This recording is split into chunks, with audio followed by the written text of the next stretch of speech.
सब पापस्य अकरणं कुशलस्य उपसंपदा सचित्त परियोदपनं एतं बुद्धानुशासनं। ये बोली थी ना हमने। इसका मतलब क्या है? सभी प्रकार के पाप कर्मों का ना करना और सभी प्रकार के पुण्य यानी अच्छे कर्मों का करना और अच्छे और बुरे कर्मों के बीच के भेद को जानने के लिए अच्छे और सच्चे चित्त का निर्माण करना, ये धर्म है।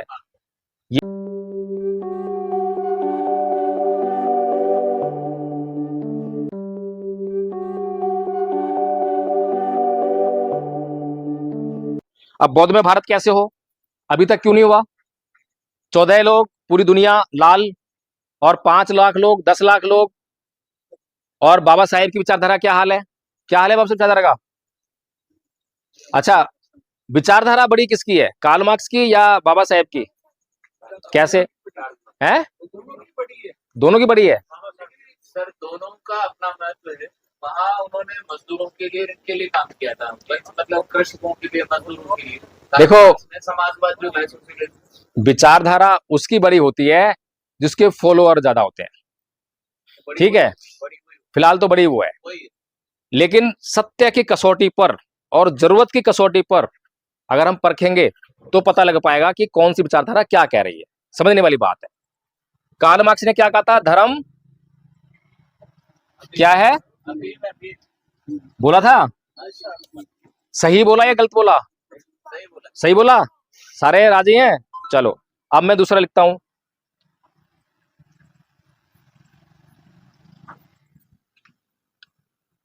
अधर्म। अब बताओ कौन सा सही है? ये सही है या ये सही है? कंफ्यूज हो गए हैं? ऊपर वाला सही है, धर्म अफीम नशा है, और अधर्म ये तो समझना है। अच्छा, बाबा साहेब क्या कह रहे हैं? बाबा साहेब कह रहे हैं, बाबा साहेब ये कह रहे हैं कि धर्म जो है नैतिक जीवन का आधार है। अब आप में से कितने लोग हैं जो कह रहे हैं कि हमें जीवन में नैतिकता नहीं चाहिए? कोई कहेगा? नैतिकता में और कानून में क्या फर्क है? किसी को मालूम है? सारे पढ़े लिखे हम तो, पता होना चाहिए। डंडे के दम पे होता है। चलो, हमारे बच्चों को जो है रोज सुबह अपने माँ बाप के पैर छूने चाहिए, ये नैतिकता है या कानून है? हमारे बच्चों को अपने बड़ों का कहना मानना चाहिए, नैतिकता है कानून है? सीधी सी बात है। इसीलिए नैतिकता जो है बाबा साहेब कहते हैं कि जरूरी है। कार्ल मार्क्स तो नहीं कहता। अब नैतिकता कहां से आती है? धर्म से आती है। लेकिन अभी धर्म के नाम पर अधर्म है। एक व्यक्ति जो अपने आप को हिंदू कहता है वो मंदिर जाता है मंदिर। एक व्यक्ति जो अपने आप को मुसलमान कहता है वो मस्जिद जाता है ना। तो जो हिंदू मंदिर जाता है क्या करता है? मूर्ति पर दूध चढ़ाता है, पानी चढ़ाएगा, फूल, धूपबत्ती, अगरबत्ती, आरती, ये सब करके क्या हुआ? पूजा कर दी उसने, तभी हम उसको हिंदू कह रहे हैं। और ये सब करके जो है घर पे आता है। घर पे आएगा, कहाँ जाएगा? ऐसे ही मुसलमान करता है, मस्जिद जाता है, नमाज पढ़ता है, फिर रोजे रखता है, ये सब करके घर पे आता है। सभी लोग घर पे आते हैं वापस, है ना। बाहर मस्जिद में कोई रुकता नहीं है। अब हिंदू घर पे आया है तो अपनी बीवी झगड़ा करता है, उसको गाली गलौज करता है, धौंस जमाता है, तानाशाही दिखाता है, बीवी बच्चों को गाली गलौज करता है, अपने पड़ोसी से गाली गलौज करता है। अब बताइए धर्म कहां पर है? धर्म कहां पर है और अधर्म कहां पर है? हैं? मंदिर में धर्म था या घर पे धर्म था? धर्म की जरूरत कहां थी, मंदिर में या घर पर? पक्की बात है? कोई डाउट तो नहीं है इसमें? अब समझ में आ गया कि कौन सा स्टेटमेंट सही है कौन सा गलत है? हाँ बोलिए। एक आदमी ये कहता है कि कीचड़ में कौन पैदा, कीचड़ में कौन पैदा हो जाता है। दूसरा कहता है अकेली मछली समुद्र नहीं, समुद्र गंदा कर देती है। तो कीचड़ में कमल पैदा हो रहा है, ये समझाने की बात है। सुबह बुरे लोगों के साथ भी आप अच्छा व्यवहार कर सकते हो। दूसरी तरफ वही आदमी कह रहा है कि अकेली मछली पूरे समुद्र को गंदा कर देती है, ये एक ही आदमी ने कहा। फिर वही कहता गुजरी में डाल पैदा होता है। तो सिचुएशन के अकॉर्डिंग ये बात। तो यहाँ पर बताओ ना सिचुएशन कौन सी लगाएं, यहाँ समझाओ ना इस बात में। मैंने जो बातें कही हैं, उनकी जो बात है, हाँ धर्म को अगर लॉजिकली और तार्किक रूप से अगर मानते हैं, there is no ideology of worship और ये, तब तो फिर अपन कैसे हुआ? बता रहा हूं मैं फिर वैल्यूज मैं बता रहा हूं। चलिए आप डेफिनेशन पे आते हैं, सीधी सी बात है, जब ये हमारी समस्या हल होगी। अगर मैं धर्म की परिभाषा करने के लिए कहूं तो कैसे परिभाषित करोगे? आप में से कोई परिभाषित करता है धर्म को? है आपके लिए, एक हिंदू के लिए क्या है धर्म, वही जो हमने बताया। एक मुसलमान के लिए क्या है, वही जो बताया। ऐसा ही हर एक, नहीं मंदिर में जाएगा तो हिंदू होगा, तो कहाँ जाएगा? मंदिर जाए तो हिंदू जाएगा? आदरणीय जी, ये बात तो नहीं, घर में रह के भी हो सकता है, अपने दिल से रहो, दिल से भी हो सकता है। हाँ दिल से कोई बात नहीं। ये तो हम जो है वो बहस करने के लिए कह सकते हैं बात जो है, लेकिन हम जो है एग्जैक्टली समझने का प्रयास कर रहे हैं यूनिवर्सली हमें क्या अप्लाई होता है, जिसको पूरी दुनिया मान सके। परिभाषा तो उसको कहेंगे ना। अगर हम बोलते हैं कि लोकतंत्र क्या है, तो परिभाषा कौन चलेगी? किसी उस आदमी ने वो कुछ कहा, उसने कुछ कहा, उसने कुछ, सबकी चल जाएगी क्या? नहीं, यूनिवर्सली जो एक्सेप्टेड होगी उसको परिभाषा कहेंगे। सीधी सी बात है ना। अब एक हिंदू के लिए परिभाषा अलग है, मुसलमान के लिए धर्म का अलग है, ईसाई के लिए अलग है। अब यहाँ पर जो है हमें अपना कॉमन सेंस भी अप्लाई करना है। कॉमन सेंस लगाकर ही हम ये चीजों को सही और गलत जो है जान पाएंगे। हमें अपने भले से मतलब है, हमें बाकी से मतलब नहीं है। हमें अपना कल्याण सोचना है, कहाँ कल्याण हो रहा है। तो भगवान बुद्ध के लिए धर्म की परिभाषा क्या है? किसी ने पता करी क्या? किसी को मालूम है भगवान बुद्ध ने क्या कहा है? धर्म नहीं करके धम्म मानते। चलो धम्म कर लो, कोई नहीं, तो खैर शाब्दिक का अर्थ है वे ऑफ लाइफ है, वे ऑफ लाइफ। ये तो अच्छी बात है। जीवन में चलिए। वैज्ञानिक और तर्कवादी विचार अपनाएं, हाँ, ताकि जीवन को सुखमय बनाया जाए और कल्याणमय बनाया जाए। बहुत अच्छी बात है। सिंपल सी परिभाषा है। धर्म वो है जो धारण किया। मैं मंदिर नहीं जाना चाहता, ये मेरा सही बात है। आप जा रहे हो, ये आपका हुआ है। बहुत अच्छी बात है। अभी हमने जो है धर्म की परिभाषा जो है जब हमने बताना की थी, तभी मैंने लास्ट में बोला था, क्या बोला था? सब पापस अकरणं कुशलस उपसंपदा सचित्त परियोदपनं एतं बुद्धानुशासनं। ये बोली थी ना हमने। इसका मतलब क्या है? सभी प्रकार के पाप कर्मों का ना करना और सभी प्रकार के पुण्य यानी अच्छे कर्मों का करना, और अच्छे और बुरे कर्मों के बीच के भेद को जानने के लिए अच्छे और सच्चे चित्त का निर्माण करना, ये धर्म है। ये धर्म है, ये भगवान बुद्ध कहते हैं। अब हिंदुओं के लिए जो धर्म है, उससे दुनिया के दूसरे धर्म के लोग जो है राजी नहीं होते। होते हैं क्या? मना कर देते हैं, उनके लिए वो धर्म नहीं है। मुसलमान के लिए जो धर्म है वो बाकी के धर्म इनकार कर देते हैं। लेकिन भगवान बुद्ध का जो धर्म है, जो भगवान बुद्ध ने जो परिभाषा दी, इससे कौन इनकार करेगा? क्या ये यूनिवर्सली एक्सेप्टेड है या नहीं है? मैं यही तो बताना चाह रहा हूं, ये बताना चाह रहा हूं मैं। तो फिर गौतम बुद्ध का धर्म नहीं है, दर्शन है, फिलोसफी है। अब ये बातें है ना, हम लोग फिर कभी करेंगे क्या ना, इस पे हम इसको धर्म से जोड़ रहे हैं तो कहीं भी पाखंड की तरफ। अच्छा, दर्शन क्या होता है? चलिए मैं थोड़ी सी बात कर लेता हूँ। एक वैल्यूज होती है समाज में, जैसे समतामूलक समाज, जहाँ पे धैर्य है, क्षमा है, सहनशीलता है, शील है, प्रज्ञा है, ये सारी चीजें की एक वैल्यू है जो सार्वभौमिक है, यूनिवर्सल है। दर्शन का मतलब इंग्लिश में फिलोसफी फिलोसफी है ना। फिलोसफी मतलब फिलोसफी फिलोसफी क्या होती है मैं बताता हूँ आपको, मैं थोड़ा बता देता हूँ। भगवान बुद्ध का धर्म जो एक फिलोसफी मात्र नहीं है, उससे कहीं ज्यादा है, कहीं ज्यादा है। फिलोसफी होती है कि मैंने किसी समस्या पर सोच विचार किया, कोई बात नहीं, एक ही बात है, एक ही बात। मैंने किसी समस्या पर जो है चिंतन किया, उसी समस्या पर अभी बहुत से लोगों ने भी चिंतन किया।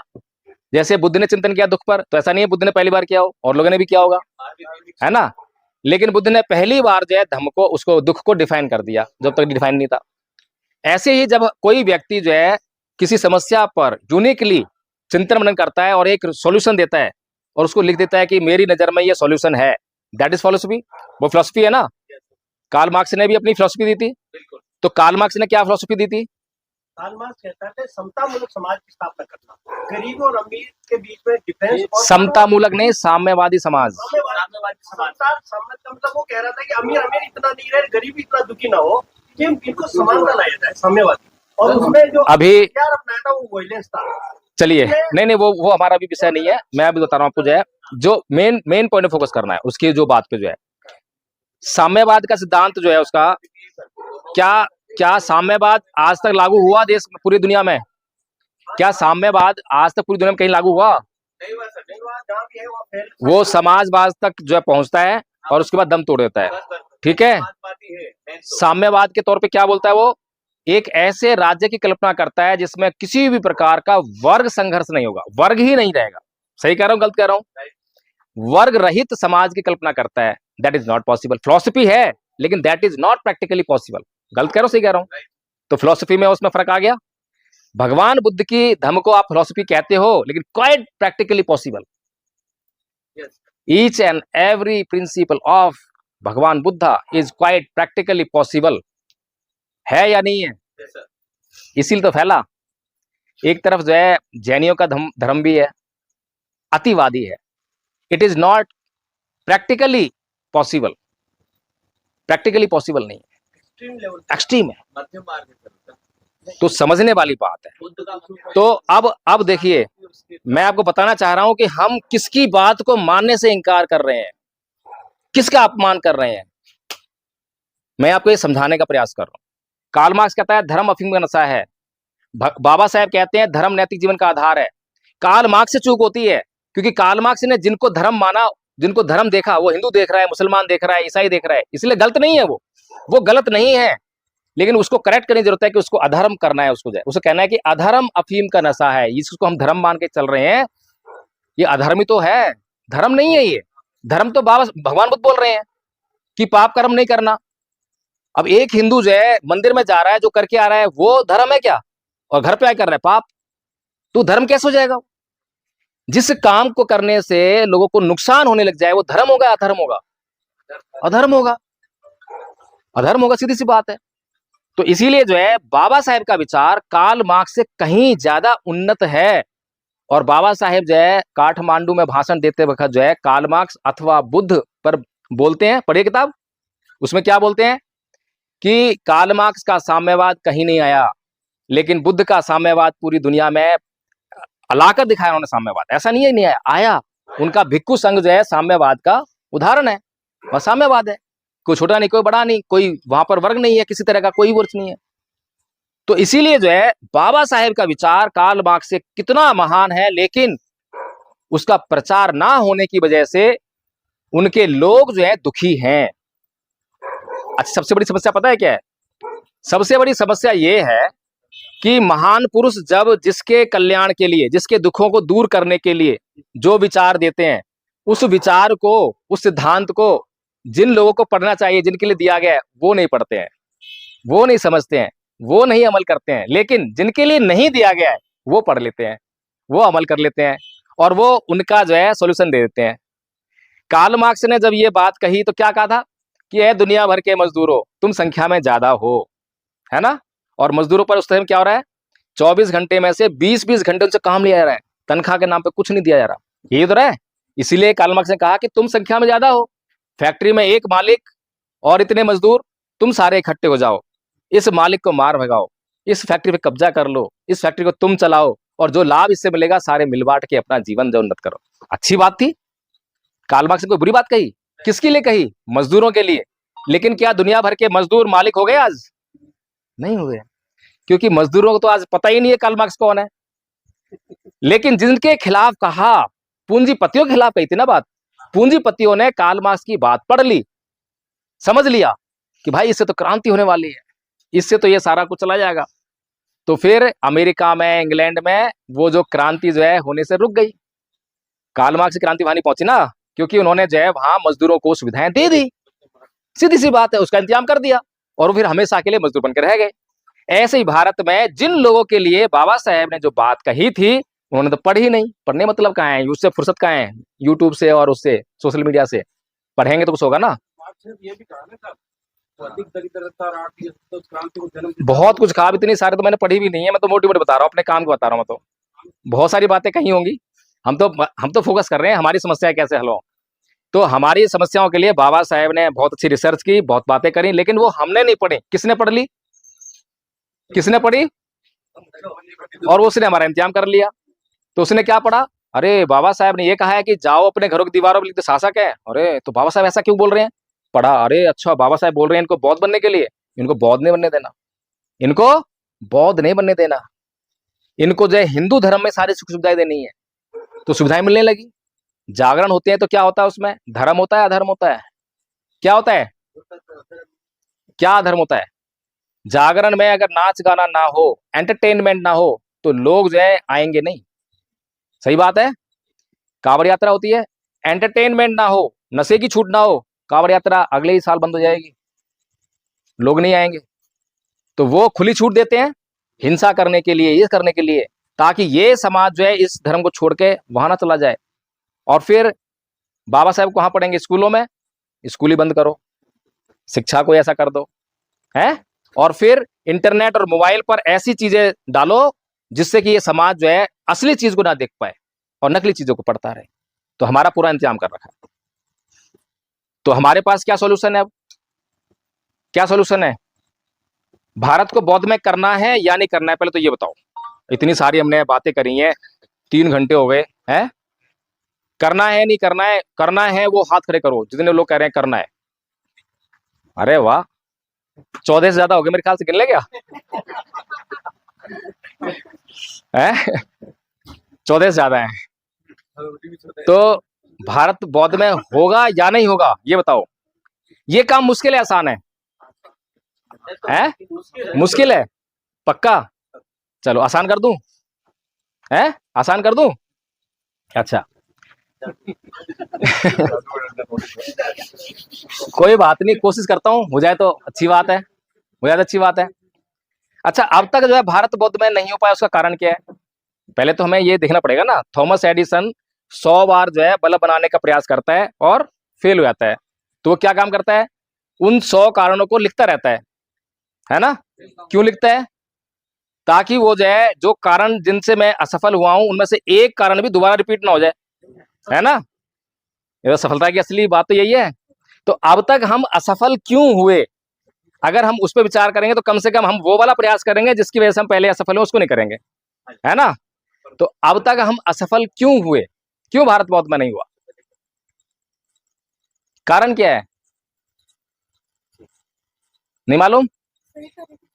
चलो, धर्म परिवर्तन कैसे होता है? धर्म परिवर्तन कैसे होता है? मैं 3 बार बताता हूं, टाइम कम है, जल्दी जल्दी करने की कोशिश करता हूं, ठीक है? पहला है प्रतीकों का परिवर्तन, समझते हैं सभी? प्रतीक। दूसरा है त्योहार, उत्सव, रीति रिवाज, परंपरा, उत्सव, है ना, रीति रिवाज और परंपराएं। ये प्रतीक बदल दिए हमने? नहीं बदले। पंचशील झंडा लगा दिया है, प्रतीक है। मंदिर छोड़ के बुद्ध विहार जाने लगे हैं, प्रतीक है। ये तो ठीक है, इतना तो कर लिया हमने। लेकिन हमारी महिलाएं अभी भी जो है, अगर उनको देखे और कोई दूर से देखेगा तो क्या बोलेगा, हिंदू है या बौद्ध है?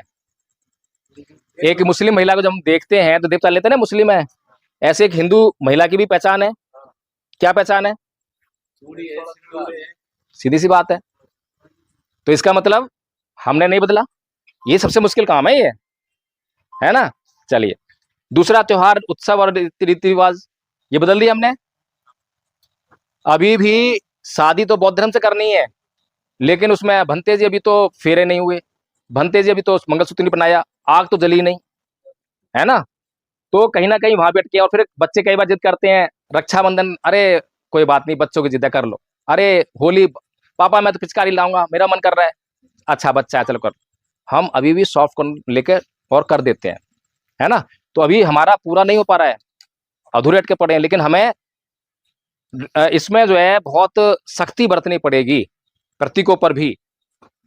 लेकिन सबसे महत्वपूर्ण बात, तीसरी बात जो सबसे ज्यादा महत्वपूर्ण है, वो है चित्त। चित्त, ये पहले 2 परिवर्तन आपके हो पाए ना हो पाए, इतना फर्क नहीं पड़ेगा, केवल सिंबॉलिक फर्क पड़ेगा।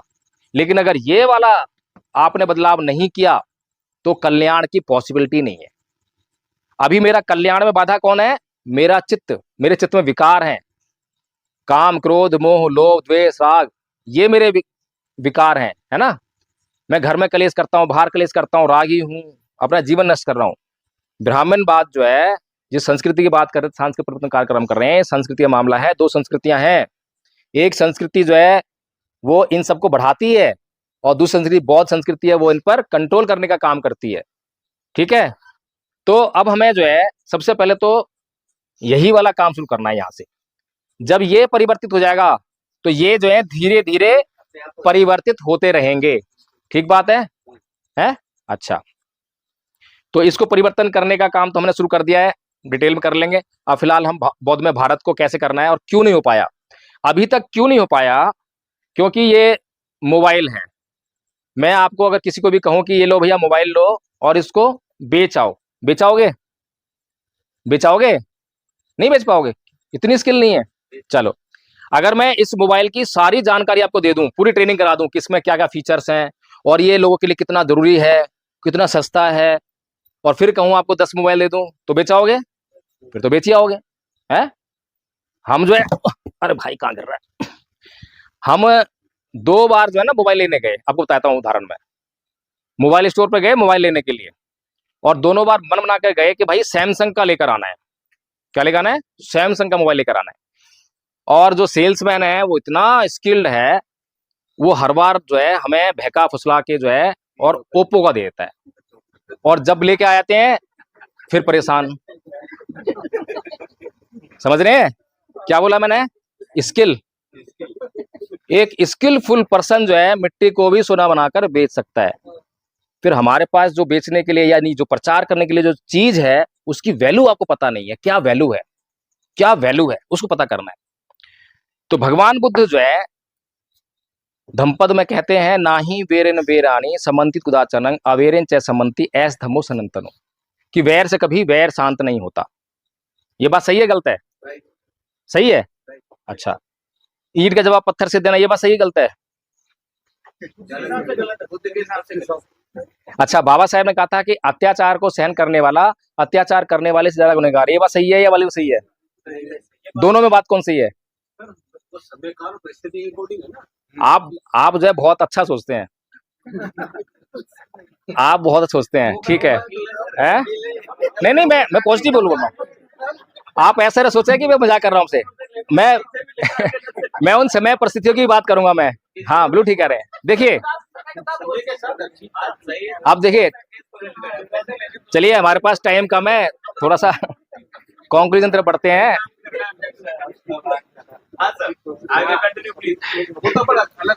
देखिए, आप शुरू करो। बाबा साहब डॉक्टर भीमराव अम्बेडकर के ऊपर बचपन से अत्याचार हो रहे हैं, किसी भी अत्याचार के खिलाफ उन्होंने रिटेलिएट किया? तुरंत नहीं किया। क्या जब वो पहले कानून मंत्री बन गए तब रिटेलिएट किया? कब किसी के खिलाफ एफआईआर, मुआवजे की मांग कुछ किया? नहीं किया। तो क्या ये समझ लें कि उन्होंने अत्याचार को सहन कर लिया? बिल्कुल नहीं किया ना। तो उन्होंने क्या करा? अपने कलम से जवाब दिया। उन्होंने जो है व्यवस्था को बदलने के लिए, हमेशा बदलने के लिए, है ना? ये बात सही है ना? तो मतलब एक आदमी जिसको हम कहते हैं कि अत्याचार को सहन कर लिया, उसे किसको कहते हैं? जो आदमी के ऊपर अत्याचार हुआ और आया और घर में चादर तान के सो गया और अगले दिन से वैसे ही काम करने लगा जैसे रोज करता था, तो उसे कहते हैं सहन कर लिया। लेकिन दूसरा आदमी ने अत्याचार हुआ, घर पे आया, अंदर से कांप गया, सहन नहीं हो रहा है, और वो कुछ करने लग गया, तो उसे कहते हैं कि उसने रिटेलिएट करना शुरू कर दिया है। जरूरी नहीं है कि हिंसा के द्वारा ही रिटेलिएट किया जाए, ये समझने वाली बात है। तो ना बुद्ध गलत है और ना बाबा साहेब गलत हैं, दोनों को समझने की जरूरत है, दोनों क्या कह रहे हैं। अभी जो है, जो ब्राह्मण संस्कृति है वो हर बात का हल किसमें ढूंढती है? हर बात का हल किसमें ढूंढती है? हिंसा में। उनके पास कोई ऐसा आदर्श है ही नहीं, शस्त्र नहीं है, वो बिना हिंसा के बात ही नहीं करते हैं, बात बात पे तीर कमान, बात बात पे तलवार, है ना? और बुद्ध क्या कह रहे हैं? और बुद्ध अपनी पूरी जिंदगी में बिना अस्त्र के, बिना हिंसा के हर बात हल कर रहे हैं। लेकिन फिर भी वो ये कह रहे हैं, सबके लिए नहीं कह रहे हैं कि तुम भी ऐसे कर लेना, कि तुम्हारे सामने जब अंगुली माल आए हथियार लेकर तो तुम भी कहना भाई हम बौद्ध हैं, हम तो हथियार उठाएंगे नहीं, ऐसा बोल रहे हैं क्या? बहुत लंबी चर्चा हो जाएगी। तो भगवान बुद्ध जो है क्वाइट प्रैक्टिकल करने वाले हैं, प्रैक्टिसेबल हैं, है ना, प्रैक्टिकली अप्रोचेबल हैं। तो फिर कैसे हैं? क्योंकि वो गृहस्थ में और भिक्षुक में फर्क करते हैं। एक भिक्षु के लिए वही नियम जो है उसके लिए वही नियम क्या है, संकल्प है भिक्षु के लिए। लेकिन गृहस्थ के लिए जो है वो केवल नियम है, नियम टूटेगा दोबारा ले लेगा, सील टूटा दोबारा ग्रहण कर लिया। एक गृहस्थ को वो छूट देते हैं, छूट है, क्योंकि एक गृहस्थ के ऊपर जिम्मेदारियां हैं, उसका परिवार है, उसको अपनी रक्षा करनी है, परिवार की रक्षा करनी है, अपनी संपत्ति की रक्षा करनी है, दूसरों की भी रक्षा करनी है। तो इसीलिए वो कहते हैं कि जहां तक जितनी हिंसा की आवश्यकता है उतनी करिए, कोई दिक्कत नहीं है। हिंसा की आवश्यकता नहीं, लेकिन आप हिंसा कर रहे हैं तो अधर्म हो रहा है, तो पाप हो रहा है। किसी ने मुझे गाली दी और मैं उसको शांत करने के लिए गाली ही दे रहा हूं, अब बताइए पाप या पुण्य है? और पापी करते आ रहे हैं हम। ये फर्क करना है। अभी मुझे जो है, जो वीडियो मेरा ऑडियो जो वायरल हुआ उसमें मुझे कोई गाली दे रहा है, बहुत गालियां दे रहा है, और मैं बिल्कुल गाली नहीं दे रहा, उसको बिल्कुल गाली नहीं दे रहा, बड़ी शांति से बात कर रहा हूं। अब दुनिया भर के लोग उस वीडियो को देख रहे हैं, वो अपने आप को कट्टर हिंदू बोल रहा है, और मैं कौन हूं? बौद्ध हूं। किसका नाम हो रहा है, किसका गुणगान हो रहा है, किसका प्रचार हो रहा है कि बौद्ध लोग देखो कैसे होते हैं और हिंदू कैसे होते हैं? बदनाम कौन हो रहा है? सीधी सी बात है, हमारे व्यवहार से ही हम प्रचार कर रहे हैं। खैर, ये तो बहुत दूर की बात है, अभी हम फोकस करते हैं, अब हमारे पास प्रोग्राम क्या है। तो इसीलिए हमने कहा भाई सेल्समैन बनना पड़ेगा। तो अभी बौद्ध धर्म का